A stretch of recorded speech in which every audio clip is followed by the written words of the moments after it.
What up, everybody? Welcome to the Smoking Tire Podcast. Today's episode, as always, is brought to you by Off the Record. We love Off the Record so much. And over the holidays, I got 3 more emails of people whose backsides were saved by Off the Record. I love when you get that text message after you sign up for Off the Record. You send them your information. You tell them what happened when you got a ticket. You send them a copy of the ticket. You don't hear from them for a while. But my favorite thing is when you get that text message just out of nowhere.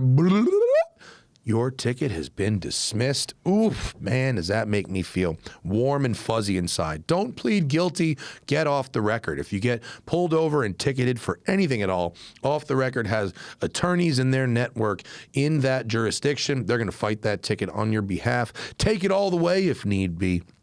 And of course, all you have to do is go to offtherecord.com/TST. That's offtherecord.com/TST. We'll give you 10% off all legal services booked through Off the Record just for getting there through your boys at the Smoking Tire. One more time, offtherecord.com/TST. Do it. All right, folks, on this episode of the podcast, it's Performance Car of the Year. They have revealed it over at Road and Track, and so I break down my selections a little bit. GM has just run an 8-second quarter mile in their ZR1X. I had a little palate cleanse this morning in my own 718 Spider, and Zach found a one-of-one special coach-built Ferrari right in his own neighborhood. It's the Smoking Tire Podcast. Let's go. Hi, everybody. This is the Smoking Tire podcast. You know what I did today? I did, usually it's like you go to work and then you have some leisure. Mm-hmm. Did it the other way around today.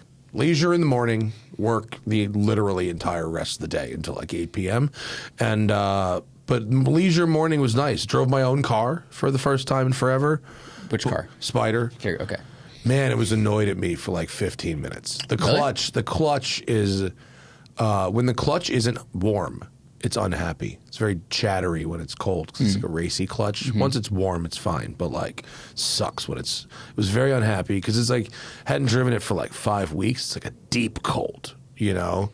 And I met up with Evan Funky, our new friend, chef. Watches the Netflix Chef's Table on him. It's crazy. He's got a GT3. Wing car, manual, that he took the wing off, which is pretty cool. Very cool. It's a pretty cool thing. It's like a flip. It's not the ducktail thing like on that Carrera that we tested. It's not like an aftermarket ducktail, but like if you look at a GT3, it has the little flip tail on the engine, the mini one, and then the big, swan neck guy. So if you take off the swan neck, there's a, like a gap filler kit, basically, that just sort of like blacks out where the wing would go. You got a photo? And so we need the rear, the motherfucking rear, not the touring. There we go. So there you see. So it has the flip tail engine cover. Yeah. Which does not go up and down, notably, right? And then you have the swan neck wing. So it deletes the wing, but it leaves which is a cool look. At first, I thought it was like a lightly modded touring. Yeah. Turns out, other way. This is a cool way. His method is good. I was behind a car once. It was a GT3 RS that they'd taken off the big wing. That looked strange because you still had all the other shark fins. But this, you basically just make your own little touring design. I don't know if Seinfeld certainly publicly did it when he took the wing off his 2RS, I think. Yeah, 2RS, no wing. But now, for some reason, Canepa, whenever he gets one, because I get the emails, they always take the wings off and show him no wing. Well, Dan and one of our Patreon members said that Canepa is selling a kit that deletes that wing. Yeah. So maybe that's partly an ad. I mean, maybe, but all the ones they do have no wang, which I think is a cool look. It's a look. But Evan, because if you got an actual touring, it has a powered wing like a Carrera does, right? But this one just is a fixed wing like this. So Evan said at over 120, it can be a little hairy. Oh, that's not It doesn't good. move. It doesn't go up and down. It's fixed. Yeah. So he's like, it's not, it's not great for going really fast. He's like, but I really like how it looks. So. It does look cool, and if you know that you're not going that fast ever, then I guess it's all right. Yeah, and he said he can't see with the wing there, and he's been dailying this car. Yeah. So I would like to see. I like seeing every time. When I drive cars that have wings that block my own vision, I am annoyed. Yeah, that makes it tough. And aftermarket companies make like different height like stanchions. So in a lot of cases, you can raise the wings, and you can't really tell. Sharky makes a kit for the GT4. The GT4 was Cayman GT4 is a huge offender in the wing blocks your own vision. So they make a taller upright that's only like a little bit taller. It's like 2 inches taller or something, but it's enough that you can see. You can see. Yeah, that's important. Yeah, let's assume there are no negatives about having that wing 2 inches higher. Like, I'm not entirely sure how the wing interacts with the lower element in a way that it might be designed for track use, whatever. But, like, it doesn't really look different, and you can see. Seeing is good. Yeah. I don't know. Sharky, I guess they probably haven't done, I don't want to assume. On their page, there's nothing that mentions CFD or anything like that.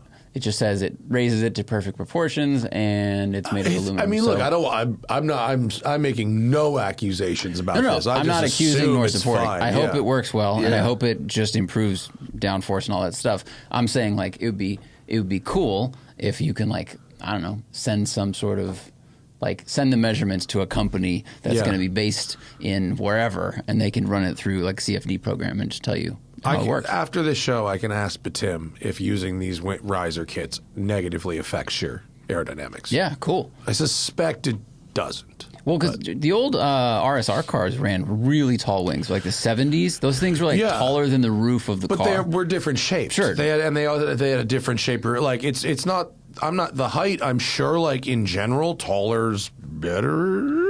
I don't know. But, like, I think how the elements interact with each other is crucially important. David Tuig, let us know. I know you're listening.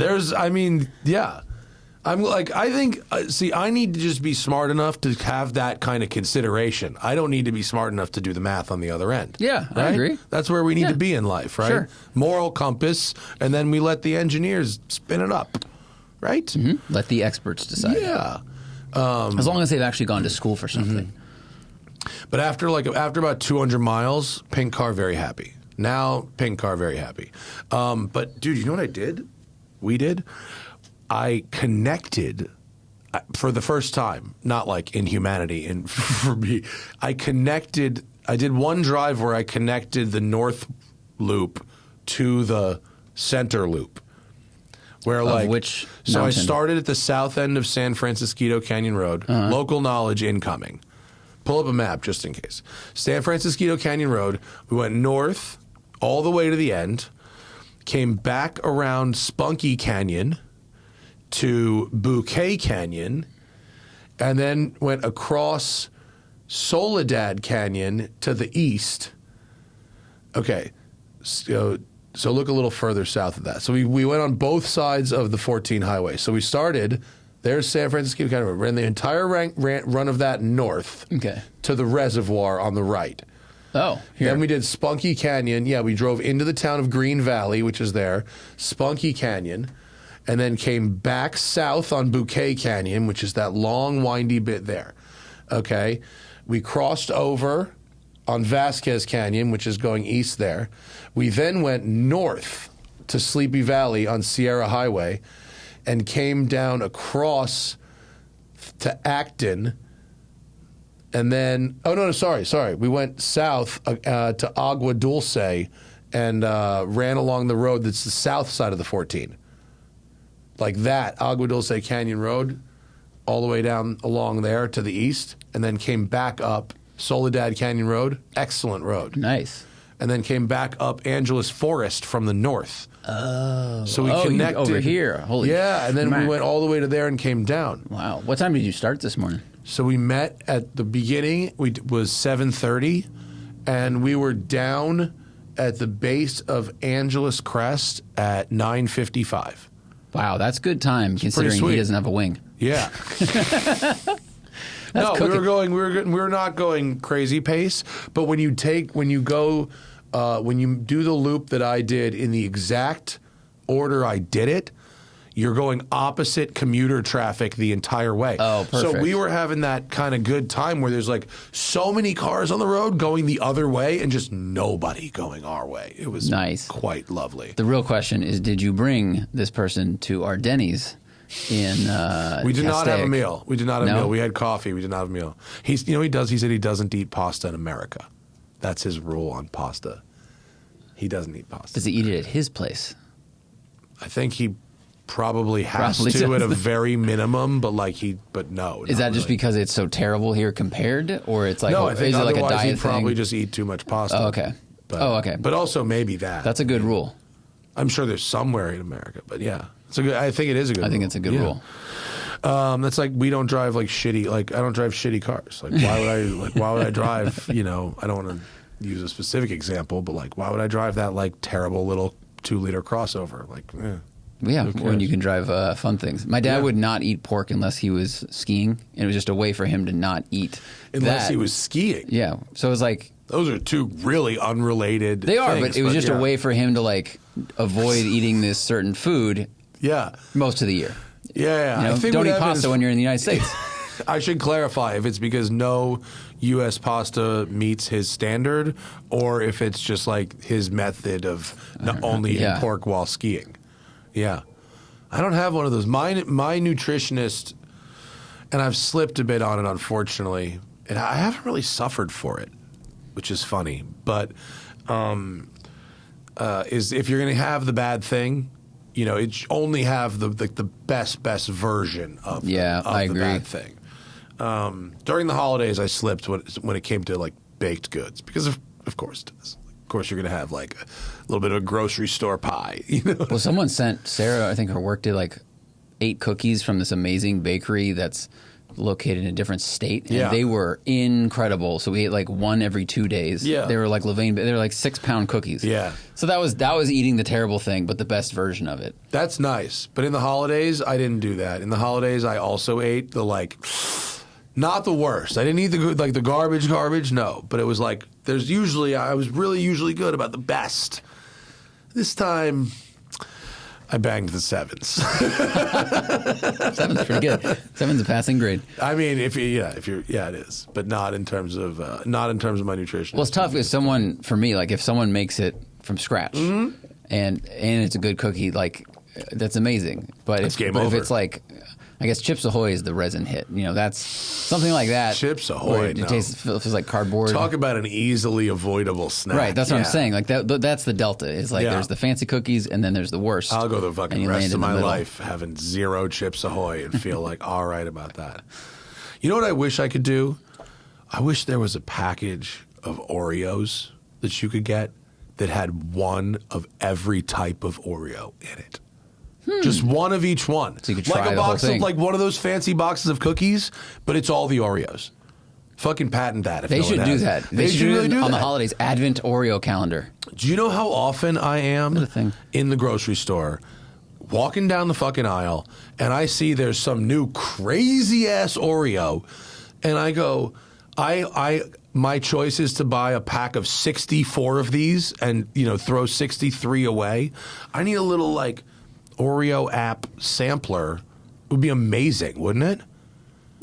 Do they have it already? They probably have it already. It's not like I've been searching for this kind of shit, but they kind of do. Really? Well, I said it too. Advent calendar.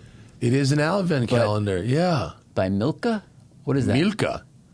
Maybe I don't know. This is only available outside Must the United have for States. all or it's what? I don't know. It has the most crispy- popular biscuits of the Oreo chocolate variations from the Milka range. Oh, okay. What does that mean? Oh. Yeah, That seems like a Swedish version. All right, I think we're in the right direction, but that's not the right thing. Okay. The one I want is just production level Oreos, one of each type. That would be amazing. Be cool as fuck. Anyway, cars. They put the performance car of the year video and We got some story up questions about it, today. yeah. Road and Track put that up. Folks, got to take a quick break because support is coming in hot from DeleteMe. You know everything about DeleteMe now because I've been talking about DeleteMe for like at least a year. It's easier than ever to get people's personal information online. You can buy people's personal information online and people will sell you people's personal information online. You know what? I think that stinks. I think my active online presence means that privacy should be very important to me, right? And I know people who have gotten scammed or been victims of identity theft. For me, fortunately, the worst thing that's happened is lots of scammy text messages and emails and all kinds of stuff, phone calls. You guys hate all that stuff, right? The harassment, all the scammy text, that stinks. You can take control of your data and keep your private life private by signing up for DeleteMe at a special discount for our listeners. All you got to do is sign up for DeleteMe, tell them the information that they want, that you want deleted, and they go through and they get going. And it's not a one-time service. It's an ongoing system that finds your information on data brokers' websites and essentially files takedown and delete notices on your behalf. That first time, they're going to find a lot. But the second, the third, the fourth round, and on and on and on, it's less and less and less every time. It's nice. I like it a lot. I'm still going with that DeleteMe. Take control of your data. Keep your private life private by signing up for DeleteMe. Now at a special discount for our listeners. Get 20% off your DeleteMe plan when you go to joindeleteme.com/tire and use promo code TIRE at checkout. That's the only way to get 20% off is to go to joindeleteme.com/tire and enter code TIRE at checkout. One more time, joindeleteme.com/tire, code TIRE. Also sponsored to you today by Truewerk. Loving those Truewerk pants. I took them on my last trip.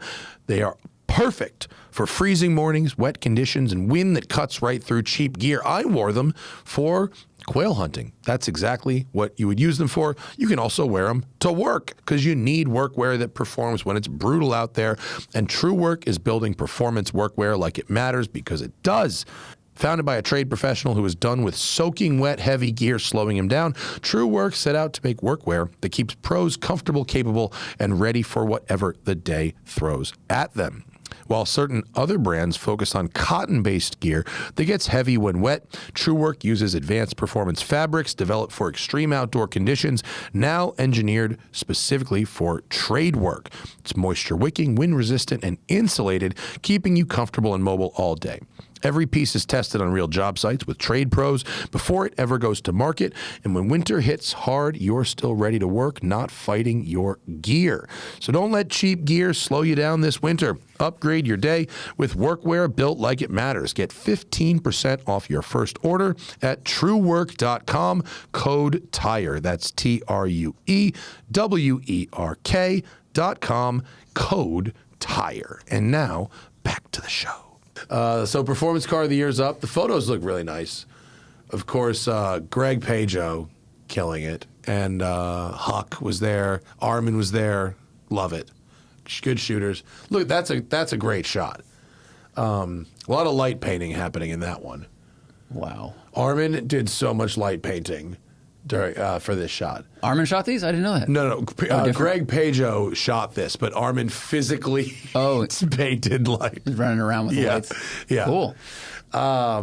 It's very cool. And if you have questions, if you're on the live stream or whatever, we can definitely do questions about it. I guess they revealed the fucking winner, right? Obviously. Yeah, right. The winner. Yes. So the ZR1 is the winner. Shocking, not shocking, maybe. You know, the ZR1 is just fucking nuts. It's insane. It's insane. Yeah, it's insane. And we saw it's good timing because ZR1X just posted an 8-second quarter mile, which is really wild. I'm a little less excited about the ZR1X than I am about the regular ZR1. Not because I'm a downer on hybridization at all, but because I just know that GM's focus when it comes to hybridization and Corvettes is really drag racing and getting off the line. That's kind of what the E-Ray's for. The E-Ray and the Z06 are really almost the same price. They overlap by quite a bit, and like they were straight up like the E-Ray is for drag racing and road tripping, and the Z06 is for this, and same thing with ZR1 and ZR1X. Right. I in my opinion, I haven't have this is not driving it yet, but the fucking thing did an 8 second. I think it's optimized maybe for that, but and then well, the regular one aligns more with the style of driving you like to do. Yes. You know, we don't have many or any drag strips here anymore, right? Pomona's gone. It's just, we don't drag race. There's no strips, and we don't really road trip in the winter. I mean, look, a car that can run an 8, that's such a fast car. That's Rimatt's like numbers. Like with what is claimed to be, half the horsepower, or no, two-thirds the horsepower of what a Navara has. Right? But it's also, I mean, the Navara is electricity, electricity, and we all know that is like it seemed like for a long time, last 15 years, the way to get down a road quickest is electricity. It's instant power at basically the speed of light. And now you have this cool, I think what's impressive about this is the handoff that's happening from the electric motors to the gas-powered engine and just maintaining that kind of pace. That's incredible. Yeah, well, at least in the E-Ray, and as far as I know, the ZR1X system operates essentially the same as the E-Rays. It's upgraded, but is in when you're, it's really just like getting you through that initial either bog or turbo lag or burnout. You know what I mean? It's just making you go forward at a time when a traditional the gas engine couldn't do it. It's the feat for the bobsled team, right? It kind of gets you out of the hole, and gravity takes over. It gives you that initial bite really, really well, and with excellent traction management at the front. So according to GM, it was a prep surface. It ran an 8.675 at 159. It was on pump gas, standard equipment tires. The 0-60 time was 1.68 on that same run. Nuts. That is so crazy. 1.75 Gs of acceleration force off the line. That's what tires was it? Did it say what tires? Standard equipment tires. Wow. So they're going to sell this thing with like a fucking. This is going to be a. It was on PS4s, really? PS4S tires. Standard. No way. That's what it says. This is GM's official news page. PS4S tires. The car was equipped with standard aero, standard Michelin PS4S tires, and the available carbon fiber wheels. Wow. Dude, that's got to be the fastest quarter mile ever run on PS4Ss. And it did. That's nuts. So here it has some numbers. So the Rimac Navara R ran a quarter in 7.9 seconds at 186. I was going to say about the Navara, miles per hour faster. Top end was higher, and it is. Yes. It's almost a full second faster, and it's also 27 miles per hour higher top speed. But the 0-60 time... 27 miles. Dude, the 0-60 time between the ZR1X and the Navara R is only 2/100ths of a second difference. That's pretty wild. So that 0-60, that short thing, like, you're pretty cool. They used to say in like the the 20s and shit, if you went faster than a certain speed, you're fate, you die or whatever. If you open your mouth and the window's open, but like, and I guess like everyone always says, oh, this is as fast as you can go, or this is like, but when you're getting to numbers that start with a 1, you really are getting to as fast as a thing can go.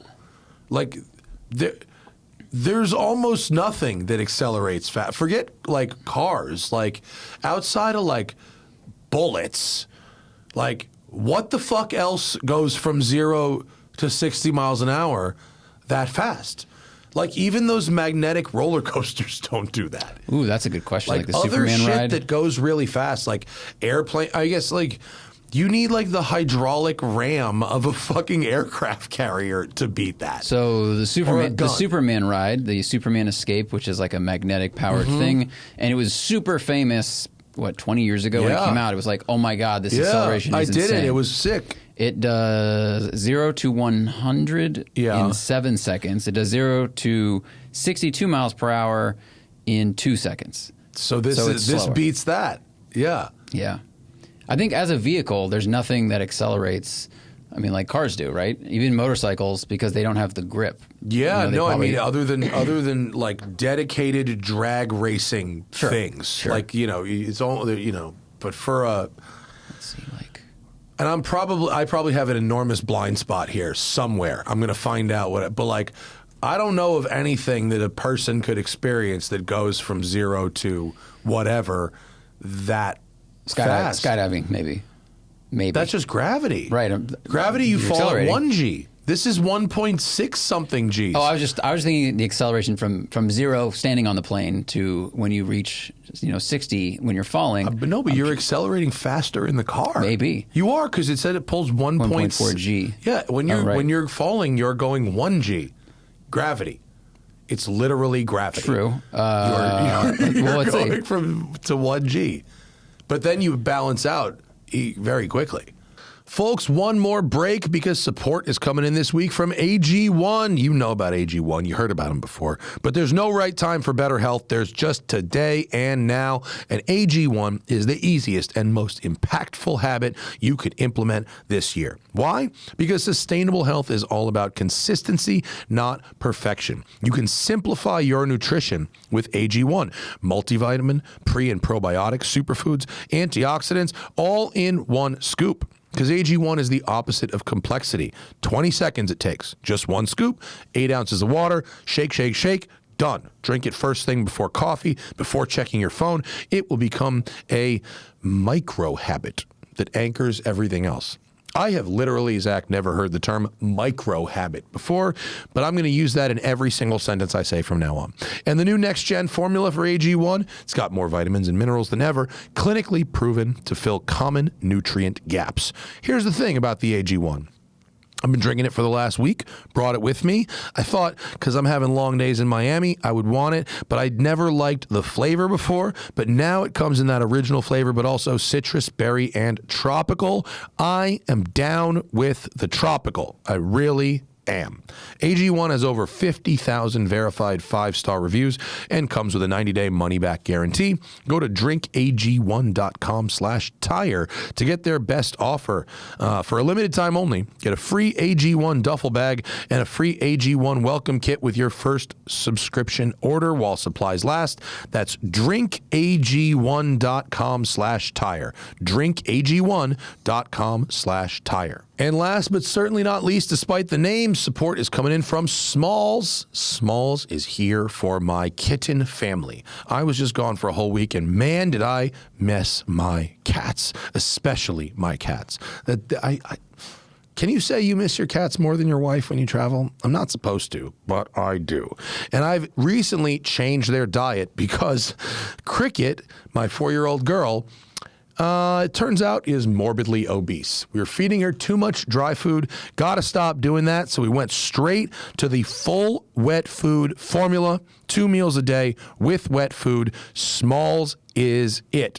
They have these unbelievable protein-packed, preservative-free. It's in the canned food, right? My cats love this stuff. They love the wet canned cat food. They just rip through it. It's like they're like a wolf pack or something, like a pack of tigers. They put together the sampler for the cats. I don't have to choose randomly. The cats chose their favorites. I get more. And now Cricket is losing weight. 88% of cat owners also report overall health improvements. I haven't weighed Cricket yet, but she does look a little more svelte. And the team at Smalls is so confident your cat will love their product that you can try it risk-free. That means they'll refund you if your cat won't eat their food. My cats eat their food, so I get no refunds. Make 2026 your cat's healthiest year yet. Take advantage of their New Year's special and get 60% off your first order, plus free shipping when you head over to smalls.com/tire. One last time, that's 60% off your first order, plus free shipping at smalls.com/tire. And now, back to the show.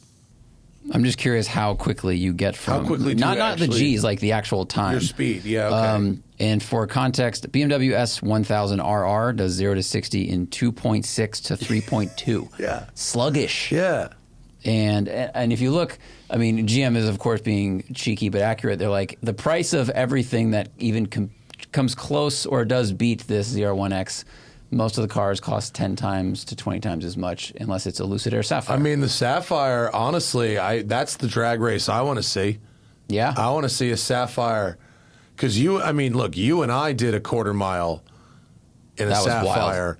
And, like, holy fucking shit. Yeah. That's a serious drag racing vehicle. I wonder how much time each vehicle needs to like prep the battery. Like when you drove the E-Ray at the launch, was there time to set it into launch mode? Nothing. If you ran back to back, if you ran back to back runs, do you think there's like a cooling or a battery prep period? Well, the battery is small, Yep. so it doesn't like last very long. So if you're putting it in like drag racing mode, I think you need to either drive it for a couple of miles or idle it a bit, because it'll do a fast idle to charge it for like a little bit.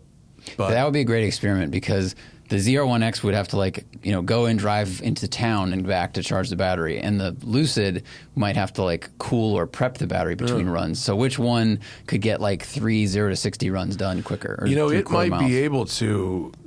The ZR1X, I wouldn't be surprised if between the regen braking from 160 to 30, right? At the end of the drag strip, you got to brake pretty hard in that car, right? So like I bet you that much regen and then the drive back to the paddock gets you almost all the way back to a full battery. E-Rays recharge really fast. Like when we did like, you do 2 or 3 laps around the track in the E-Ray, and the battery would be mostly depleted, and you'd put it into charge, and you would do 1 lap slow, and it would be charged. So it was pretty good. Revuelto too, Temerario too. They would recharge because they're small. They would recharge pretty fast. Yeah. But like that's so fucking fast. That's really cool. Yeah. So the non-X, the non-hybrid ZR1 is the road and track performance car of the year. Right. It's essentially like the ZR1 is like legit like a 750 McLaren, but with more traction. Like I like the 750 because you can it's like riding a bull. Like that's a good time for me. Like that's too much for some people, and like that's okay. This is that kind of speed, but it isn't like that. It actually has like it turns horsepower into forward motion. Is the rear tires that much wider? GM's or is it just their traction control? GM's so PTM is better. I just think it's better. Wow. Yeah. I mean, McLaren's is good. Like you can do you can do a whole track day in a McLaren and knock you at wheel speed, but if you turn everything off, the ZR1 had stickier tires for sure. McLaren uses regular ass tires. The ZR1's tires are also wider. Oh yeah, the ZR1 uses 315s. The 750 uses 305s. Yeah, and there are compounds on the ZR1 and they're regular like P0s, I think, on the McLaren. So like, but the vibe of the two cars, like how they deliver just explosive power, and it feels like a cheat code to life to drive one of those things.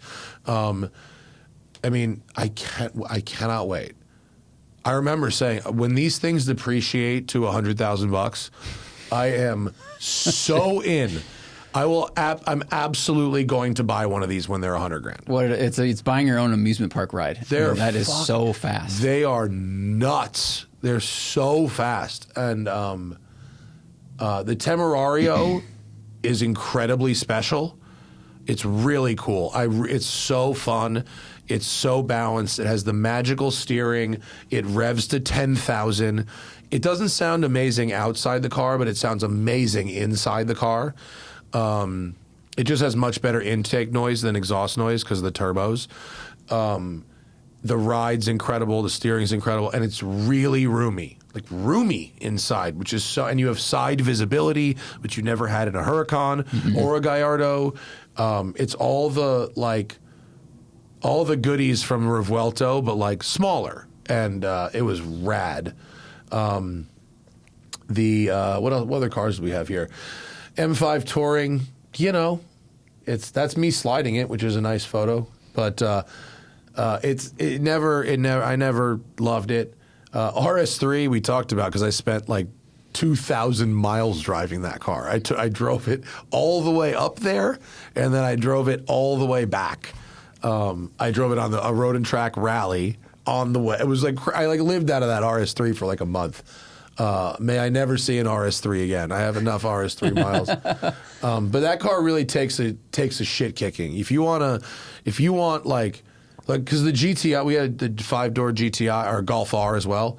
But like the Golf R is really fun right up until you try to drive past the traction control. You like try to go full off, and it doesn't like it as much. The RS3 is happier to do that kind of stuff, but the Golf R has amazing seats.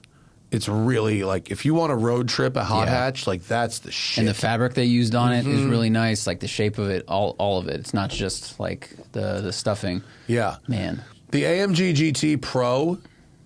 If you are the kind of person whose goal is to go fast and maintain traction, which is most people, right? Mm-hmm. Most people, even in a track day, are not trying to slide around. They're trying to have grip. If that's how you want to drive, in a way that your car will really help you maintain a good line, be clean, and be very fast, that AMG GT is pretty good. It points really good, great brakes, really fast, and it's perfect right up until you try and do stupid shit with it, and then it gets very mad and unhappy. What does it do? Like if you turn traction off with that yellow knob, if you turn traction control off, it will let you get 2 degrees or 3 degrees of yaw and then start killing stuff, and it'll get confused. Wow. Yeah, it's not. It just is unhappy. It's so funny. It's such a journalist problem for the most part, but like the simple knowing the science of killing traction control for the sake of either video or fun or pictures is like in itself a skill. Well, we just the last 2 days, and we don't have to talk about it because for the magazine, I did the dyno tasting story where I put the same car on 4 different dynos, and so the nuances of how cars behave on the dyno are even weirder than this kind of stuff. Yeah. The Mini Cooper, we can just that's just don't buy one of those. That's not good. That's not good. That it made the Golf R feel like a fucking McLaren, honestly. It was not good. Yeah, they feel like somehow you've put a Civic Si with a Suburban. That's what pops. Like it's just heavy and everything's up front, and now they're big. It's very, very strange. And what is there any cars on there that I did not mention? Go back up. Sorry, do we go all those? GTD. The GTD. I talked about GTD a lot. The GTD is one of those cars that it's just it. If you love Fords and if you love Mustangs and if you want the greatest Mustang ever, like that's it. It's not competitive with other cars that are like $400,000, but it also like for the people buying that shit, it doesn't really matter. Like it's fucking, they're crazy. Outside of a group comparison test, no one would ever get into a GTD and be like, this isn't awesome. Like it is awesome, even if it's like marginally not as good as a ZR1 or whatever. It sounds like fucking a NASCAR race all the time. It looks like a touring car, racing car. I mean, oh my God. There's so much presence to that thing. Yeah. And they actually, they ride pretty good on the street. Like, you can sort of use them as cars. They have no trunk, but at least you can fold the seats forward. And put, parcel shelf. There's a whole big shelf behind the seats. So, you can put stuff in it, unlike a GT3 RS. It's just, in the world of $400,000 cars, pretty stiff competition. Well, especially when you have ZR1, which costs not half, but significantly less. $222 out the door. Yeah, that's wild. I mean, that is a lot of money for me. But and to be fair, is an amazing bargain. The GTD was $367. Yeah, to be fair, it's expensive. I mean, but I called it a $400,000 car, and it's not fair to call that. Yeah, sure. When I'm actually going to be very specific about the other one. Right, that's fair. Also, ZR1s, the roof comes off, and that's just a nice thing. Even if you don't care, if you buy one day you might be like, it's a really nice day, and the roof comes off. And I was going to vote for Temerario is my number one. Until the very end of the last day when we had a beautiful sunset and I had like 20 minutes of nothing to do, and I grabbed the ZR1, I took the roof off, and I went for a rip with the top down. I was like, oh my God. I was like, you're telling me that this is what $200,000 gets you in America, $220 in America right now? Like, this is what we're talking about? And like, they're going to make 5 too many of them, so they're going to depreciate like fucking crazy in a couple years. Like, this is the shit. Like that. This is exactly what's up. Because like, it's because Lamborghini's smart, right? They're going to make one less than people want. You know what I mean? They're fucking printing money with Urises and platform shared stuff. Like with the sports cars, they can always make one less than people want. Even with Revueltos and all that shit, right? Like GTD, one less than people want. All of these cars, GT3, absolutely one less than people want. Core GM will never and has never learned this. Right, lesson. they make as much money as they can. Sure, as give it to the masses. as you can sell, and then a few more than that. I mean, Porsche kind of does that too. Like they have some limited things. They just do a slow rollout. Sure. So Porsche has like, it seems like it's limited. It's limited in how many you can access at once, but it's usually not limited production. That's true. But I think it works in their favor, and this is just what I see is the more of the really good cars that are out there, even when they depreciate, it exposes people to that brand, and the cars are still good, and then you have more fans of the brand. So when the new thing comes out, there's more fervor around it. Sure. You know? But man, when these fucking things get to be a Hondo, what was it? Where is UZ06s now? We have how many of our friends have bought them? Like, we got 2 or 3 friends, and they've had really nice stuff, and now they've got these things. I mean, it just seems like it makes a lot of sense. Because I got 2 years. Excuse me, 2 years later, they're $100,000. That's wild. Yeah. And to go back to the roof off thing, usually the faster and more extreme a car gets, and the ZR1 is both of those things, you have a lot more compromise, right? GTD, you lose the trunk. GT3 RS, you lose the frunk. It's just like, okay, you want to go faster, we have to remove these features because we need the system to accommodate that speed. ZR1's like, roof comes off. It still has the same trunk in the back, 2 golf clubs. It does have the same trunk in the back, yes. Although with the wing there, it becomes an interesting negotiation for certain items to get in there. Well, if you put a loaf of bread in there, it's sliced when you take it out now. No, but cool. you can carry things. You can carry things, yeah. So the whole big story with lap times and very pretty photos and all that other stuff is up at roadandtrack.com. There's also the video. The video that we made, actually, it's probably the best one we've ever done. There is a pretty good video that I host. It's fully produced. There's interviews with a lot of people as well as a lot of good action. Oh, Andy Hendrick was there with Mark. Cool. Yeah, and there's also a lot of like sub stories that people have written about that kind of thing. Nice.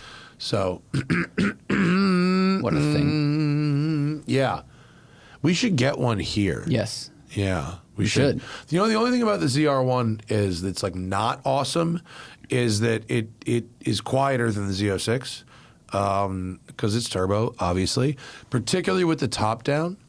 And also that the extra horsepower versus the Z06 doesn't actually come into play very much below 70 or 80 miles an hour, obviously. So for most drivers, the Z06 is actually the one you want. It sounds a little better, and it's really fucking fast. And they're very similar cars outside of that. One is just the turbo, but 1,000 horsepower. I imagine these are selling very well in like Texas 2000, like the 2K stuff. Like these will be everywhere. And then when people start putting bigger turbos on them and running 2,000 horsepower ZR1s like at the drag strip, that's going to be nuts. Yeah, can't wait for them to be a hundo. That's going to be fucking sweet. What a rad thing. Yeah, it really does. I mean, in a lot of ways, it felt very, McLaren-y for a car that is not a carbon tub. It's quite a bit heavier than the McLaren. but it steers in. It doesn't have the feel that the McLaren, the hydraulic, but it does. It's as direct. The gearbox actually feels very similar to what McLaren's gearbox feels like. The power delivery is very similar. There's even more of it because you have a little more displacement. But man, tons of grip. But fucking, did they put any slidey shots in there? I did a bunch of that, and I hope they used some of it. That would have been awfully nice. Nope. Now it's all just details. No. What? That maybe. Yeah. Oh, yeah, there's a couple. There you go. That's nice. That's a good one, Mark. Nicely done. Didn't get these tires don't get that smoky. Well, super sticky and humongous tires. I'm sure you were, like, the slide probably was over so quickly because it just grips up and starts sending you forward. Yeah, they just like, these, no, you, yes, it kind of does hook up pretty good.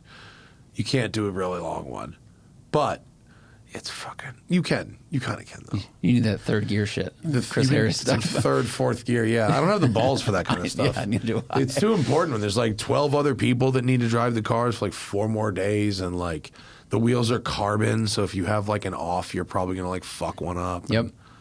I don't want to crack. No, you do not want to sideline the car on a production of that size. It's it ruins everything. Yeah, they don't get that smoky though. The M5's tires got very, very smoky. That's the smokiest one. That's a good time. I love a performance cars of the year. Were there? So you want to like? Let's go. Should we go to questions about that and then come back to something else? Sure. Were there direct questions about PCOTY? Well, let's see. I saw one about. Wow, this is running really slow. We talked about that. Maybe this was a bad idea to do on the fly.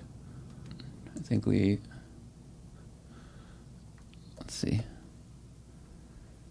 Well, LL Cool Bean. That's a great name. Bean. What was your favorite memory of this year's PCOTY? My favorite memory? Ooh. ZR1 top down. Yeah, I mean that drive in the sunset with the ZR1 with the roof down was pretty special. That was a good one.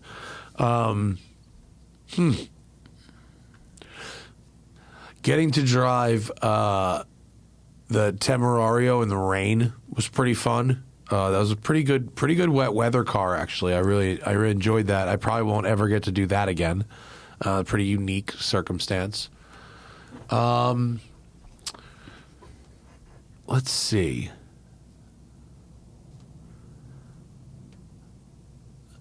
I don't know. I think that drive in the ZR1 really is it. I'm sorry if I don't have a new other one, but right. How did I rank the cars? We only rank our top 3. Oh. Yeah. So they don't ask us to rank all the way down. So what if everyone ranks the same top 3? Because there's like 10 cars there, right? Yeah. So the bottom 7, how would they shuffle those into order just based on lap time? I don't know if they do. Did they rank them all in that order? All the way in order? I don't know. I guess they I don't know if they did. Oh, you're right. They're not really ranked. They didn't ask us to do that. They said just give us your top 3. Oh, okay. Yeah.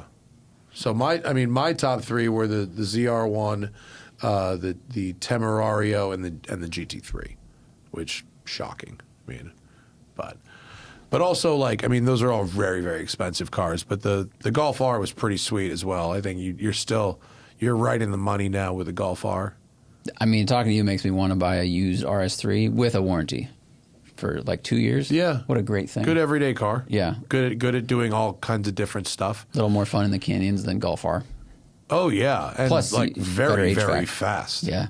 Better HVAC? Well, better like controls, right? Oh, yeah. The Golf R still has all Audi the controls are just better. Yeah. And it sounds cool. It's fucking cred as fuck and big trunk. Like that's a very practical car. Yep. The RS3. Well, we drove the new S3 together, and it's basically the same. So. Yeah, same car. Yeah. It's lovely. Even the new S3 is great. I need your help in identifying a car, Matt Farah. Boy. My wife filmed this on the road, and is it a Wrangler with no fenders? I'm not. Because that's what it looks like. It's a couple things. Really? Okay? Let's see. Let me play this video. You shouldn't film while driving. Oh. Okay. So this is it's a four-door Wrangler with no fenders. It's pink on one side and what color is the other teal side? on the left. Teal on the other side. And then it says Kia, just in tape maybe? In huge font. Huge letters. Like the size of like a Monster Energy can in terms of the height. And then some kind of camper top. We got a second angle here. Like it has one of those like angled. Well, what's funny is it's got this top. cam back, but it's covered like a Cybertruck, so this person can't see out of the back of their car anymore. Very interesting. But look at the can I punch in? The buttress here. Yeah, look at the So in the cam back, it has a weird like buttress in it. Oh, this is like kind of funky. My favorite. So the reason I show this because it's not just like it's a Wrangler with weird fenders, but then I zoomed in and I realized that these fenders are not. This is not a straight line. Like this is like a handmade wide body. Yeah. And then up here they added buttresses to the front fender. So for people listening, imagine a triangle is reaching out from the front door hinge to the fender, like for extra support. That's a in very high good speed. description of that. And then it like matches. So I don't know if it's an art car or a SEMA car or they're just trolling the world with this huge Kia badge on the back. Yeah, I mean it's really strange, but. I mean, it's clearly someone's full-on concept. But you know what's funny? It's definitely a Wrangler, obviously, because if you look at the exposed hinges. But what jumps out is that they left the stock bumper on. Yeah, it also has a temporary license plate on it. Someone just bought this. Yeah. Like, why change literally every part of the body to be entered into an art competition, but leave this stock black bumper with the reflectors? Well, if there is, it looks like there's a camera right underneath the eye in Kia, so maybe that's their rear view mirror. And then what's this little That's fin? probably. I mean, you would put a camera there. That's where a camera might be. Yeah. It's. I mean, it's unquestionably stupid looking for sure. I mean, that's pretty bad. I'm a sort of a live and let live kind of guy. Sure. But that's hideously ugly. And also looks very cheaply done. Yeah, that's the funniest thing about the fenders to me. Like they put a lot of work, but they didn't have a lot of time. It looks, it's like high school pimp my ride shit. Yeah, very much so. Like my nephew, is young. He's like, he just turned 16. He got his first car. It's a Honda Fit. Nice. And he's talking about and as a budget constrained 16-year-old does, he's finding ways he can modify his car that he can afford. Of course. So it's like seat covers, making some fog lights fit, and like he actually, to his credit, got the JDM armrest. Because his car's a no armrest. Did Sarah's Fit have an armrest? Center armrest? It did not. Well, the JDM one, the Jazz does. So he got the Jazz armrest. Good. You know how important that is? That was one of the big problems of that car. So he's asking me about other things. What should he get for his car? Get a T-handle. There's a couple things where I'm like, look, let my embarrassing failures help guide you here. Right. So I was like, here's a list of things you cannot modify on your car, unless you're going to spend real money, to do it the right way. Can I show you the opposite of what you have told this young man? The opposite of what I've told him. Look at this. Whoa. I Is that saw a Hyundai? this. Is that an Elantra? Yeah.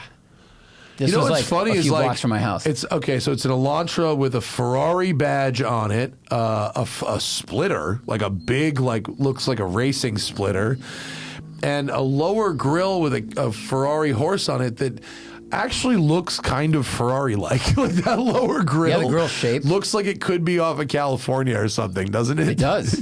Or a Portofino. There's more. But wait, Matt, there's more. But then there's a tricolore stripe, black. It's a red car with a silver and black stripe down the center. Okay, but wait, there's more. Let's go. Oh, boy. Okay. All right, so the Hyundai badge has been replaced by another Cavallino, and then it says in a real AutoZone font, block letters GTO. So this is like a 599 GTO. Oh, and then it has the Ferrari badge, like the rear deck lid, the written badge at the base of the rear windshield. Yeah. Epic. Really, the commitment to this. And we've got carbon trim on the trunk. Wait, there's with the two yellow more accent. photos in this series. Are. Keep going. This is just a wider shot of the back. But the real magic, I noticed the wheels. I noticed... Man almost spit his water out. Ladies and gentlemen, we got him. Oh, my God. Oh, wow. Okay, wait. First off, can I point something out? Do you think this person has real drilled and slotted brake rotors? Yeah. I can't. There we go. Look, these are actually nice. real drilled. These are not covers. Wait, but those aren't the real brake calipers. I don't know. That's got to be a caliper.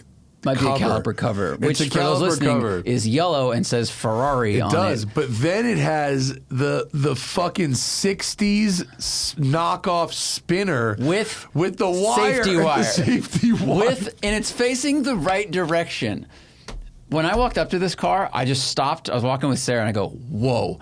And I walk around, and I just keep taking pictures. And she says, "I've never seen you so excited about a car." And the safety, like this person, yes, this is a kind of silly idea, waste of money, but the commitment and the detail is actually impressive. The tack, I didn't have a picture of it. The tack is painted yellow. Yeah, exactly. Is it okay? All right. The problem I see here. What problem could you possibly see? Is that what I don't understand. Okay, what I don't understand. The commitment to the bit with the spinner and the safety wire. Mm-hmm. I think this is some real attention to detail. And the fact that he probably thought, of course it's a he, thought that, well, I'm going to put this spinner and this wire in here, and that's going to draw a lot of attention to my wheel, so I better put cool-looking brakes so people just don't go, oh, what a loser. And so actually he has, like, nice-looking brake hardware, what looks like it, but I think maybe it's fake. But that same person has couldn't find the right font for the GTO badge. Like it looks like they bought almost a real Ferrari badge, and like they have real Cavallino badges and stuff, or at least real-ish. And then they had that horrible. It's like block font in caps. Yeah. Is that the Pontiac? It's not the Pontiac. It might be. No, it's not. I don't think it is. Is it it's not from like the 70s, right? No, I think it would be. It's not even from the new one. No, the new one is more like thinner. curvier. It's thinner and curvier. Stretched. Yeah. Yeah, that's a weird font choice. Yeah, it's a bad font choice. Because actually, the rest of it, is sort of like A for effort. No, you're right. I feel like they ordered like a letter kit on Amazon. Yeah. It came with every letter in the alphabet. Right. And that's what they had. Mm-hmm. I also forgot that he kind of like they painted the wheels so that the spokes look gold and the outsides are silver. So it's supposed to look so it looks like a three-piece. That's fucking awesome. I mean, the lines like they taped it. They taped this off. It wraps around the entire spoke. Bro, 60 at 60. At 60 miles an hour, I bet the effect of the spinner with that color, I bet it's like almost believable. It looks pretty good. I bet it almost looks like a lip, probably. This is so wild. That's pretty amazing, dude. Oh. Did you just stand around waiting for this guy to come back? No. Oh, that's what I don't have time for that. But I walked around it for a good 3 minutes and just kept saying, wow, and just taking more and more pictures. Because you're telling me this person's Instagram handle was not on their car. It was not. That means they're a classy person. This was the most unbelievable onion, man. I just kept peeling layers and just going, oh, my God. This is the classiest trash build ever. It really was. And they had like a Ferrari steering wheel cover on it. Do you think this started with... Hey, man, do you think my lower grille looks like a Ferrari Portofino's? I don't know. Let's take that to its logical conclusion. I wonder if this is someone that works like at a body shop. So they have access to tape, paint, stuff like that. And either they practiced on their car and they knew it would also be a goof. Like they must be intentionally trolling while also refining their craftsmanship. Sure. It's a practice beater. It's a practice beater, and I can't knock that. And the commitment to the bit isn't now. That's okay. If this is someone who's aspiring to own a Ferrari, this is not the way you spend your funds to get there. That's no bueno. And this would not be the way to do it. Yeah, every dollar spent on this is a dollar that's no longer in the bank to buy a real one. It is never coming back. Yeah. I would love to take this car and drive it across an entire state off-road. Oh, that'd be fun. You could be shoveling dirt everywhere. I got $700 for this car. I'll drive it across the entire state of Oregon on dirt. Yeah, it was quite a discovery. That's amazing. Where'd you find that? 3 blocks from my house, near the IMAX thing. Oh my God, you found that in your neighborhood? Yeah. Wow. I was walking to the dog park. Bro. That's amazing. This was parked in front of very expensive building, like the townhouses that I can't even come close to affording. So, wow, that's pretty awesome. Yeah. I thought you were going to tell me you were out by the shooting range or something, no. like way out in the middle of several blocks away from here. Right here. Yeah. Wow, amazing. Fantastic. Okay. Should we talk about DBX or should we save that, huh? We could save it. We're at 52 minutes. So yeah, we could save it. We have to do another show before we leave. We do. Yeah. Before I go drive 1,000 miles in a Lucid Gravité. Yeah. I just found out it's got plug-in charge on EA and Tesla superchargers, so I don't even have to download the Tesla app or anything. Oh, nice. Yeah. This is gonna be an interesting one. I've confirmed with my hotels that they have 2 to 4 electric chargers. There's a note in my file that I really will need one overnight. The only dice roll is Zion National Park. That's the only one. Because if that one is if it's unavailable or I can't use it, I'm going to have to somehow find another one, a slow one at another hotel that I'm not staying at to use it. There's no fast charger there. So, like, I have to find a slow charger, whether it's at my own. But, like, the hotel I'm staying at is not the same one that we stayed at last time. It's another one. But they have 4 EV chargers there. And I was like, is this going to be a problem? I have to use it. And she's like, it's midweek. It's very slow season. I'm putting it in your file. They definitely work. People have been using them. And I went, okay. That town was quiet when we were there. And it's still winter. Yeah. It's more winter. Yeah. I'm not going to do the hike, though, I don't think. That's fine. I got to drive a lot that day. Yeah. And I have to drive from Zion to Sedona, which is like 285 miles of like back roads. I mean, it's like mostly desert back road. But it's also colder in Zion right now. It's like 30 degrees at night, 50 is the high. So at the time we hiked, it would be like 38 degrees. That's cold. I don't really want to do that. You want to stand on a cliff when it's 38 degrees and you're freezing and your hands don't work that well? I mean, imagine Grabbing the chains? Imagine the level of stiffness I would have after doing that hike in the cold and then immediately getting in the car and driving 280 miles of windy roads to Sedona. I'd be so fucked up after that, man. Oh, God. Update on the giveaway car. The dates of the contest have been a little bit abridged, which is actually okay. It's going to run from March 1st until I think like September 8th. So it's not going to be all year. Okay. So people have been emailing about it. They've been asking on Instagram and whatever. Fine. I'm down for their enthusiasm. I'm ready to go. We're ready to go. But March. So hold your motherfucking horses. Cool.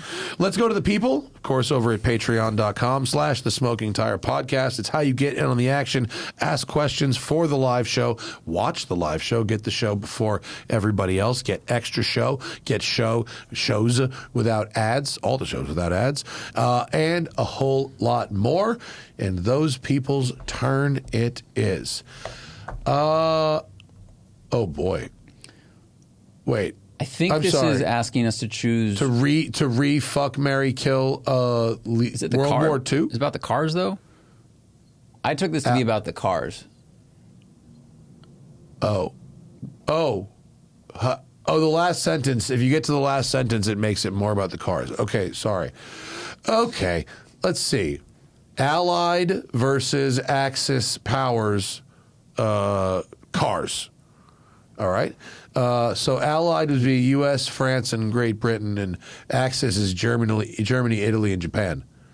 I mean, if I had to do Germany, Italy, and Japan, For cars, I'm choosing those for cars. I'm choosing those. That's all I'm the sorry. best. I'm just like, listen. As we're learning in real time, crimes against humanity are one thing, but good cars can be completely separate. I don't care about that man's politics. He makes a fine automobile. That's what I've heard in Florida. I was like, you're Jewish. Oh, you know that, right? Yeah, okay. Well, it's a Sarah Silverman song, Jewish people driving German cars. It's the opposite of FUBU. Was that from Jesus is Magic? I think so, It was, right, yeah. The Roger Farah podcast, looking for a 997 or 991 Carrera S. With the advent of the mainstream market, car auction sites and dealers still dominating, is the Renlist marketplace still relevant in today's buying landscape? I have no idea. Where did people buy cars on the Renlist marketplace? Is that what people did? Is that where people bought cars? I don't know. I've never used that. You mean before I guess all these things came about? Yeah, I don't know. I mean, I suppose, here's the thing with auction sites. If you're going to have success on an auction site, like real success, you need to put in the effort, like really good detailing, really good videos, really good photos, all that kind of stuff, very complete service records, all that shit. And it costs money. You have to whatever. It either costs you time to do all those things, or money to pay people to do those things, and then time and everything else. And then you have to actually pay for the listing. I always tell people, because when we do it for them as a client, they're like, "Oh my God, that's expensive," and I go, "Yeah, well, it's like this many hours of work if we do it." And we do it a lot. And if you do it for the first time, it's probably going to be 50% more hours than that. Mm-hmm. They're going to be your hours. So what are you thinking? But they get very taken aback at the price. And I go, look, do the free shit first. Take 10 cell phone pictures, write a thing, go on Craigslist, go on whatever your forum is, go on Facebook Marketplace, and let that shit simmer for a month. See if you get bites. You're gonna get low ballers. You're gonna get hagglers. You can all this bullshit. But that's what selling on those things looks like. Versus at auction, you have to do a lot more work up front. But then once it's out there, they're negotiating up, not down. So not everyone's just coming to your door telling you why your car is a piece of shit and why it should be cheaper. Send Preludes. That's pretty good. Such a good name. That's pretty good. I saw a Cadillac Escalade pickup truck the other day and forgot those existed. What other odd versions of models are out there? The G-Wagon cab and Nissan Murano Cross cab come to mind. The Range Rover Evoque convertible, obviously. There was a Dodge Dakota convertible pickup. Convertible pickups, I think, make the least sense. Mm-hmm. The fancy pickups make total marketing money sense to me. And when they came out with a convertible Evoque, I was like, they're going to sell as many as they can make. This just seems like it's a turducken. They just go, oh, certain markets love fancy things and convertibles, put them together. But convertible pickup truck, why? Of course, the G-Wagon or the Maybach Longelays with the rollback tops, the Fiat Jollies. I mean, there's all kinds of weird stuff out there. The 80s had some weird patchbacky kind of things. That Nissan, I think it was NX200 or Nissan Pulsar, the Pulsar, which was the one with the NX200 the one that looked kind of like a Solara. Yeah, yeah. Christian Larson has been working as a porter at a Porsche dealer. Recently drove a 993 for the first time and found it surprisingly insular and refined. I was expecting it to be more raw and visceral. What am I missing? 993s are soft. Yeah. Yeah, compared to all other air-cooled cars. They get, the older you go, the more raw they get. Pretty much. They peak raw at the 73 RS. And then they get a little softer before that. And I think there was a blip 996 GT3 RS. At the end, doop, but the 993 was, they hadn't advanced like the NA power all the way, but they had advanced all the sound deadening a lot. So I think it's kind of like this weird mix of the two. And it had the new rear suspension that was softer, and it had more like literal like leather and all kinds of stuff, and Vario RAM, all these more like tech things, emissions things.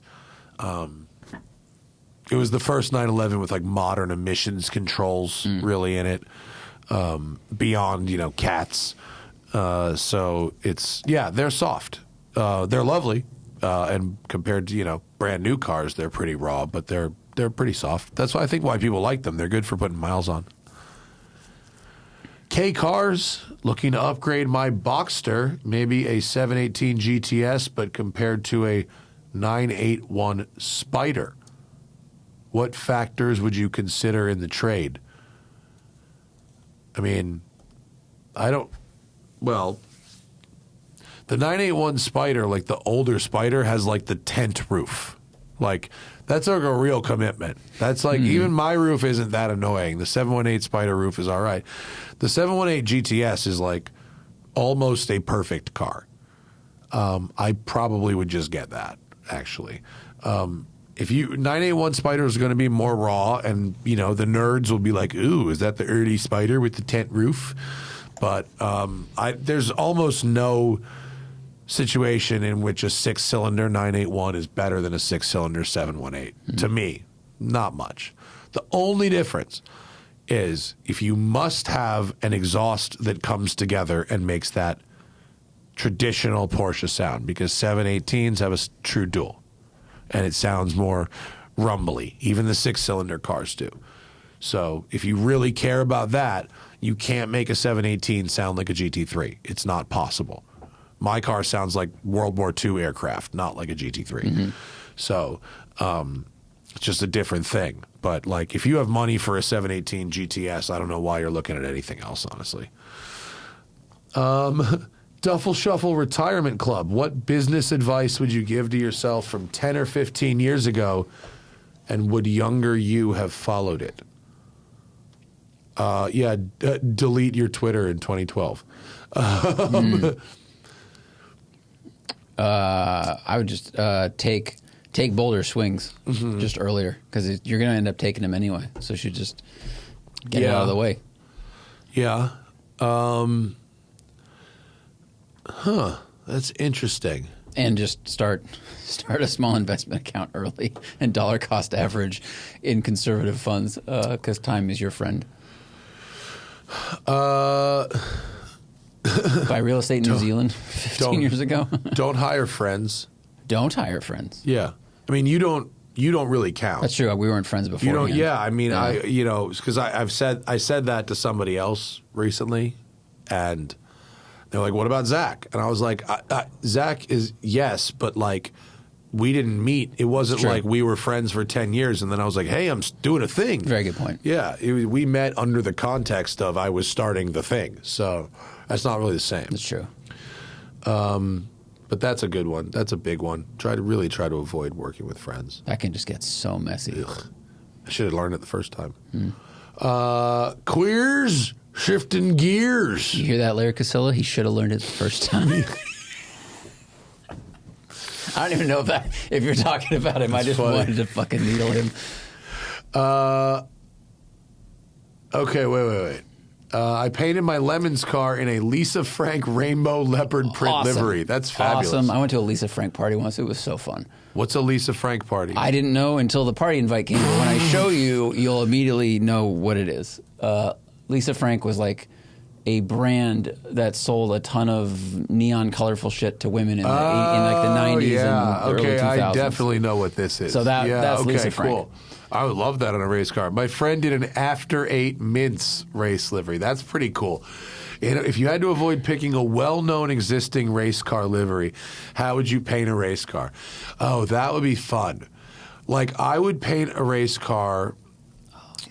After 8 Mints are delicious. Yeah. That's fun. What's a product that I really love that, like, I wish would just support my race car, but, like, doesn't actually? Marijuana. Just general. Just a general support for marijuana. Yeah. You just paint marijuana.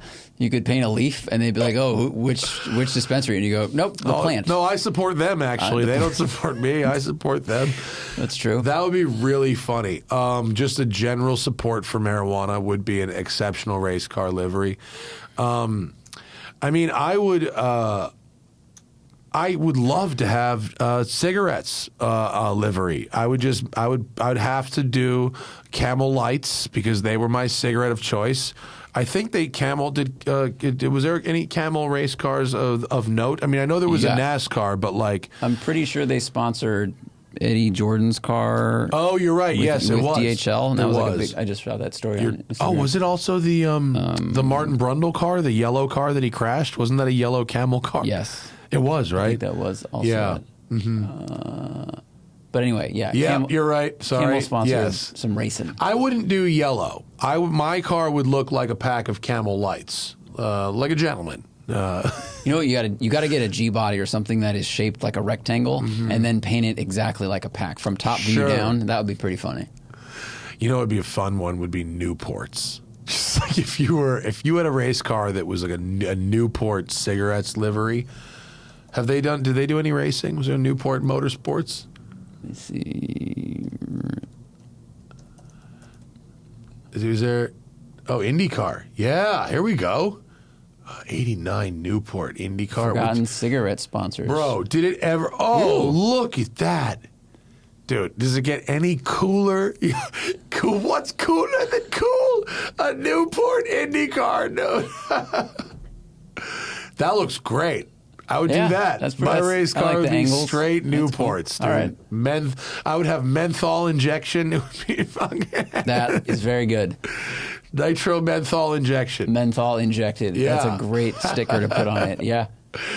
6-speed masterclass. Have you seen the Rhine Motors cars that they just unveiled? It's a Formula-style street legal car being sold as a 3-wheeler to evade regulations and comes packaged with a 4-wheel conversion. Comes with a 4th wheel. Oh, my God, dude. 4th wheel not included.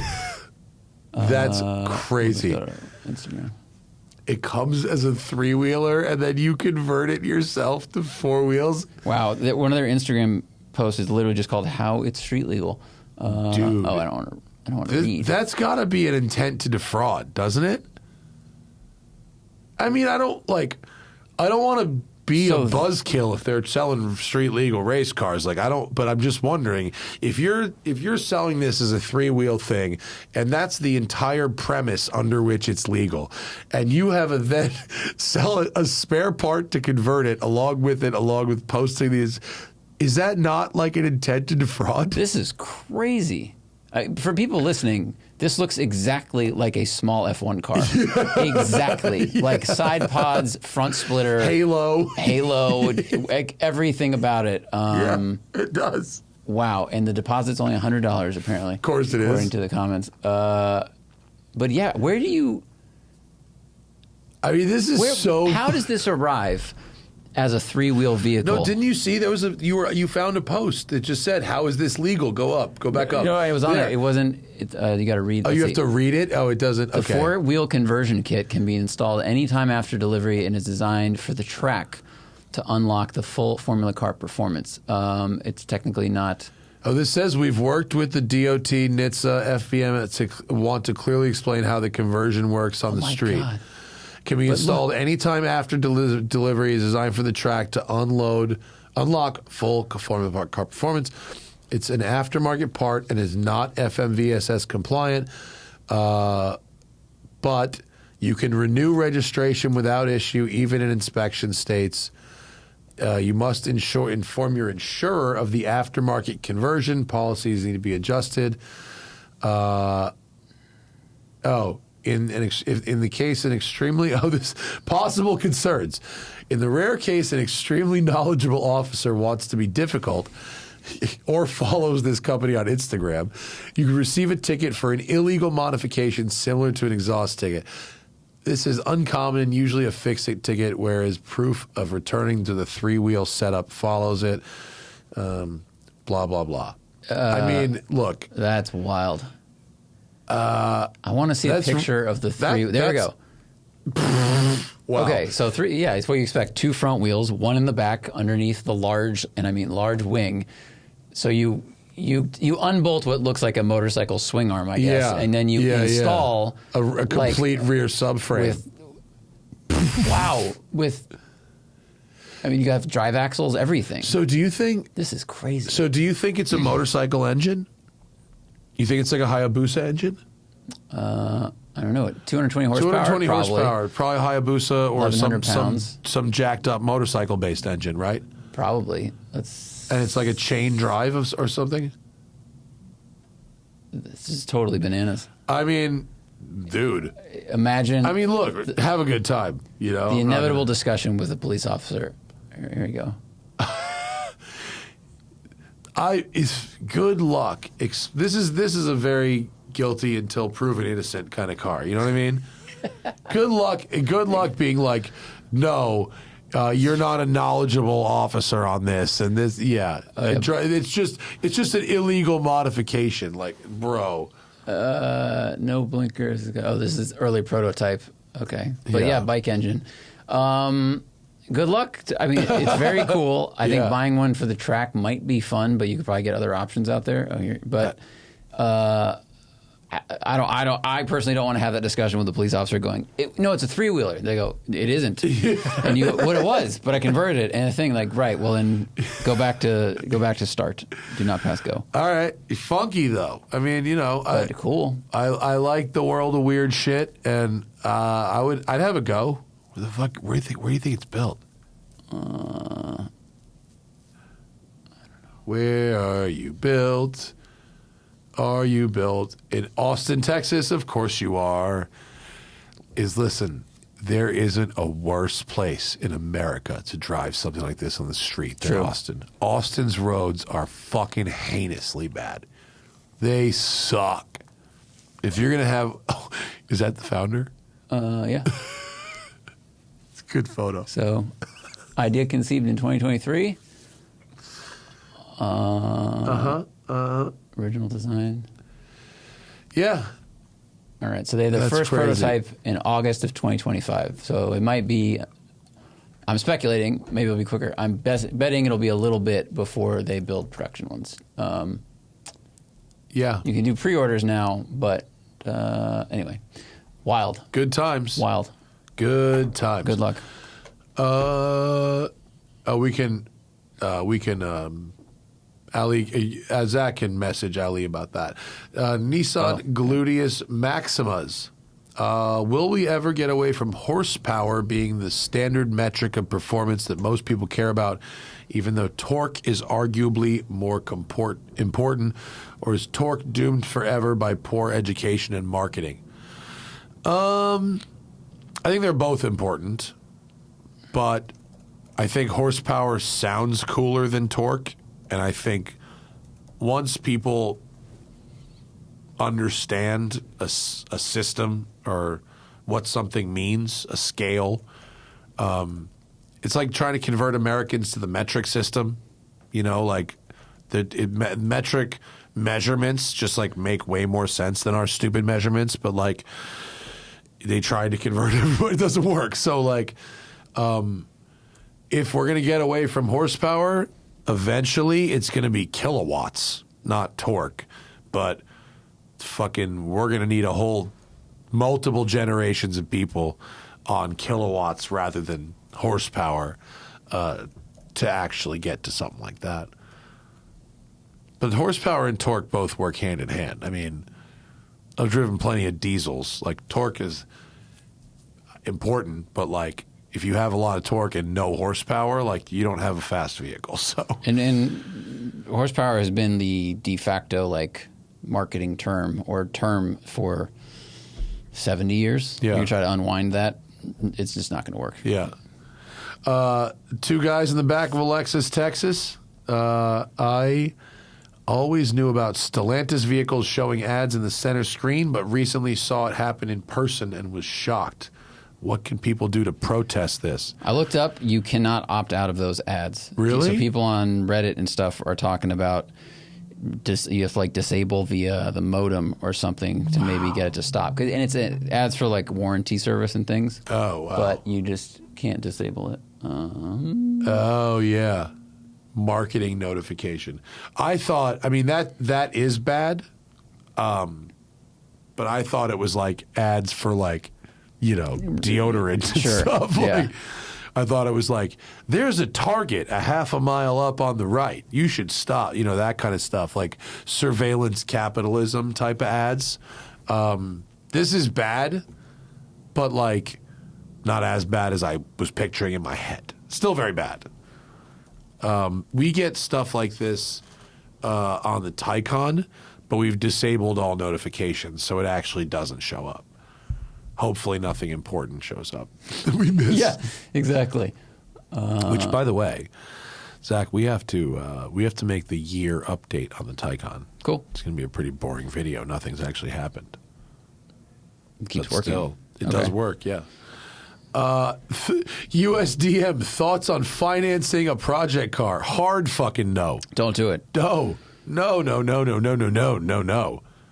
Just save until you can buy this stuff in cash. Yeah. I get it. You're excited about the project and you want to get these parts and you want to kind of get the thing going. But I don't know what kind of loan you would get. You get a different kind of loan, whatever. There's all different sorts out there. But even just, using credit cards, like overextending yourself, I just think is always a bad idea. And then if the project doesn't go according to your imagined schedule, and they never do, I would find it double frustrating. Like, not only now am I behind schedule on this thing, or the car doesn't work, I couldn't drive it at the event I wanted to, or the part I bought didn't fit, I am also overextended on this thing. Dude, and you're that's making just like payments. Or that, like, it's imagine just so your stressful. car's like in pieces and you're making payments. Yeah. That's crazy. And then if something bad, if you lose your job, if you have a family emergency of some kind, now you are underwater on a project car. And talk about something that will be hard to sell, and you will get back pennies on the dollar. So don't do it. Yeah. Tickle your pickle for a triple nickel. Have either of you driven in southern Ohio area? How do those roads compare to other well-known driving areas? Would that be a possible road and track trip location? I tried to do West Virginia, which is probably the best roads that nobody ever talks about. There's like nowhere to fucking stay. Like there's just, there's nice roads, but like there wasn't anything else. I don't know what's in southern Ohio, to be honest with you. Is Mid-Ohio, the racetrack? Is that in southern Ohio? I think that's near Columbus. Is it in the middle? I don't know. I'm not trying to be a dick, but I'm also you're like, right. This is a real question. It's probably in the middle. But it's more towards the north. You're right. Okay, it is more towards the north than it is towards the south. But the area between south of Columbus and like West Virginia, like that area, like is awesome driving roads, but there's nothing else there, unfortunately. Mid-Ohio is in the middle from left to right. Yeah, but there's like nothing up there either. Like, I don't. Yeah, it's not. I mean, it's not an area that's known for its glamorous. Well, you said before, like, the components for the road and track thing are not just good roads. You also need a track. You also need hotels. You also need like some restaurants, and, like sites some other and stuff shit like that. to do. Yeah, and there might be like city centers in West Virginia where that stuff exists, but you guys are covering a lot of ground that needs to exist out and about. Yeah. So scouting next week, I get to try like 8 coffee shops in between. Wow.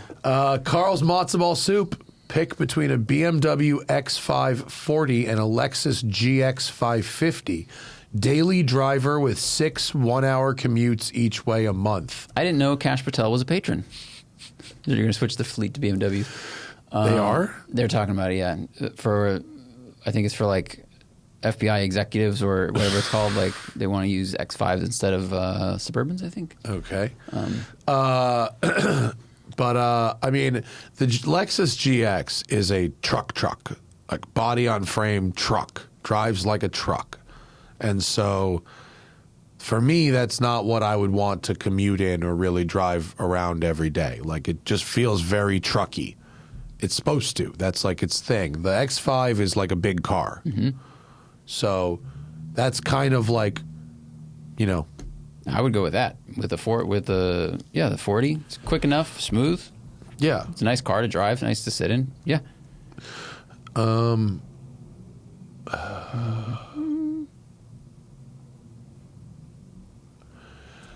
M3MA, have you ever encountered a car whose ECU forces you to follow break-in procedures from new? Have you, let's see, like the meaning, Corvettes, like encountered is different than like bought, right? Like press cars. Like Corvettes have an actual hard rev limiter for like 1,000 miles. I think that's good. I think your the E46 M3s might have. Maybe it might when I started cold, like it's got you know, the tack adjusted to low whatever yellow rev limit. I think the only one I've actually seen that has a forced break-in is Corvette. I haven't seen any other ones.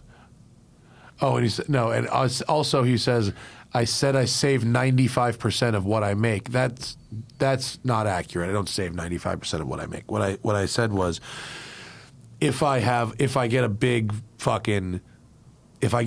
paycheck, whether that's my end of the year profits from the company or I sell a car or whatever, I give 95% of that to my investment people, and then I treat myself with getting something nice, 5%, just so I am happy about, I didn't just make a whole bunch of money and move some numbers from one place to the other, and I did well at something, and I have like nothing to show for it. So I don't save 95% of what I make. That would be fucking amazing, but I don't. No, I have my, not that it matters, but like my salaries from my two companies pretty much pay for my life, and then the profits from those companies go in the investment to the investment people. But I pull bits of that out, and I buy stupid things like watches and cars.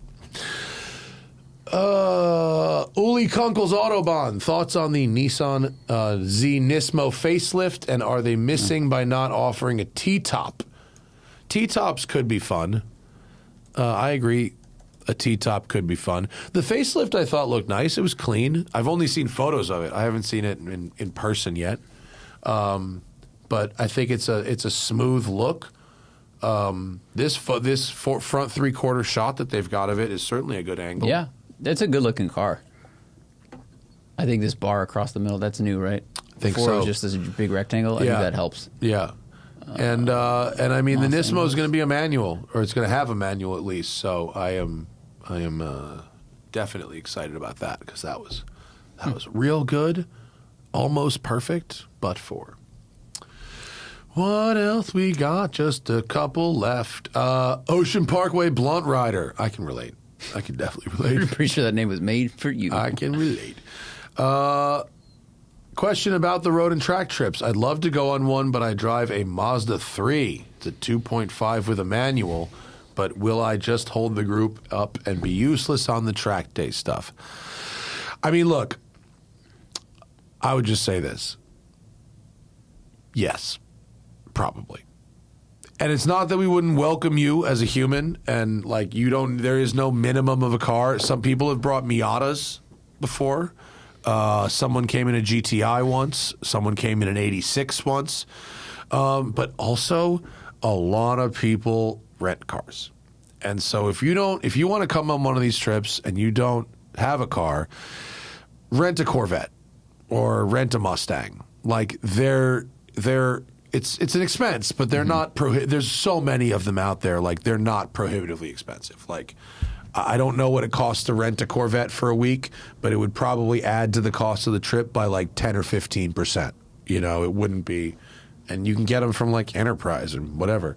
I would just do that rather than come on one of these trips in a car that's not really appropriate for it. Especially because it's not a cheap trip. I feel like for a little more money than you're paying to go on the trip, you could make it a really special thing. So it's not like not just holding the group back. Like you won't have as much fun driving your everyday kind of slow hatchback as you would if you rented a special thing to do this special trip. I agree with you totally. Travis Pastrami on Rye Country Day School. That's pretty impressive. That's awesome. That's the town that I went to school in. I went to Rye Country Day School, and for the first like month when I moved there, I couldn't stop thinking about it being named like bread, you know, because I was a little fat kid, and so the town is named like bread. And then I never like thought about. I never got put the two together again after that. How prevalent would you say is the dependency upon electronic driving aids like ESC among faster enthusiast canyon drivers, and is this a form of, quote, cheating, or worse yet, a dangerous practice? I'm trying to make sense of these sometimes ludicrous speeds I see pedestrian cars doing in the canyons, in addition to videos in my IG feed of people overdriving their cars. Am I missing something by trying to limit ESC intervention on my canyon drives? No. You're seeing videos of people driving like assholes. Mm-hmm. And like people are going to do that. Now, whether there's ESC or not, people are going to drive like assholes. I don't think that's that people drive like dicks because the cars have ESC, but like it does allow them to do things that like you probably shouldn't, you know, be doing, and it does make you not have crashes you might have had. I mean, certainly if you apply throttle in certain ways, ESC will very, very much save you from doing something dumb. Yeah. But like your last sentence, am I missing something by trying to limit ESC intervention on my canyon drives? Like, let me just say that I am not the arbiter of speed in the canyons by any means. And if faster cars come up behind me and I will move over to let them by and whatever, like, I would hope someone would do the same for me. But like, as long as you're not being a shitbag and crossing the double yellows, or then, you know, go whatever speed you're comfortable going, for real. But like, if you're getting into like ABS and traction control, like you're going too fucking fast. It's a public road. Like it's not in my I don't know. I'm not the arbiter of all things, but like my morality versus the legality, like the legality of the speed limit, I'm willing to risk that. You catch me, I'll see you in court. But like, that's the law. Okay, fine. But the morality, when people ask me about like turning off traction control on the street and shit like that, I'm like, most of the, like, I'm just like, you need to go that fast? Like, you know, it's really because like you can go so fast down a public road and just not be using the kind of throttle inputs that would elicit traction and stability control and not be braking so late into that corner. Right. Like, why are you ABS braking into a corner on the street? I think especially with modern traction control being as good and nuanced as it is, if it's interrupting, it usually means you're doing something incorrect. Mm-hmm. You know, especially if you have sticky tires and all that stuff, like you shouldn't be nudging that. And if you are, it's because, like you said, your inputs are wrong. Your speed is too high going into the corner. So I see it. I think Baruth put this in an article years ago, but it was like, look at it like, you know, kind of a black flag or a yellow flag of your driving. Like, what are you doing wrong that is causing the car and the computer to save you from yourself? Yeah. So I think... they say that they're trying to limit ESC intervention on their drive. Like, if you're doing that by driving correctly and smoothly, I think that's a great thing to do. I think if you're seeing those lights come on all the time, or someone else is seeing the lights come on all the time, then they are driving poorly. Yeah. Harlequin E63 AMG says FSD is going subscription only starting in mid-February, and there's an interesting tidbit. Only 12% of current Teslas on the road have FSD. That's not surprising. I mean, I imagine like very few people are taking it new because it's not good, and it's expensive, and they know that you really should only be using it on the highways, and that's autopilot. And that's free. Did you see that California did beat Tesla in court? Whoa! The California already? DMV. Wow! And so I think there's an appeal. I'm sure there's some kind of other appeals they're going to do, but a California judge found that the names autopilot and full self-driving are misleading, and Tesla has to either rename them or stop selling cars in California. Wow. They're obviously going to appeal. Do you have this? Did you find the story? I think, yeah. It was from like 5 or 6 days ago. Oh, this one's from like 3 weeks ago. Oh, I don't know. Let's see. Is that? California regulate. No, this may have been.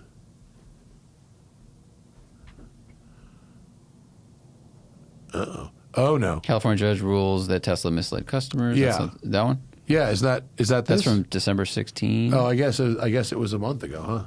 And this is from December 17th. Yeah. So the DMV says the 90-day stay is to give time to remedy them, right? Yeah, so the DMV ordered the sales suspension, right? But then they said they have 90 days to either rename the system or stop selling cars, I guess. So they then, I believe, appealed. But it's nice that, like, what's that, 10 years later? They get around to it. Eventually, California will do the right thing once they've tried everything else. All right, what do we have left? Oil leak Olympics, last one. I've noticed there's a ton of Fisker Oceans being used as Ubers in New York City. On the one hand, this makes sense because drivers likely got them for cheap. On the other, it seems risky to use one for your job. I think this is a fleet company that has them, and drivers come pick them up and use them. I think there's like a couple companies that bought a whole bunch of them, and you as a carless person who wants to drive rideshare, can you rent them like by the day or by the week or something? Pretty sure.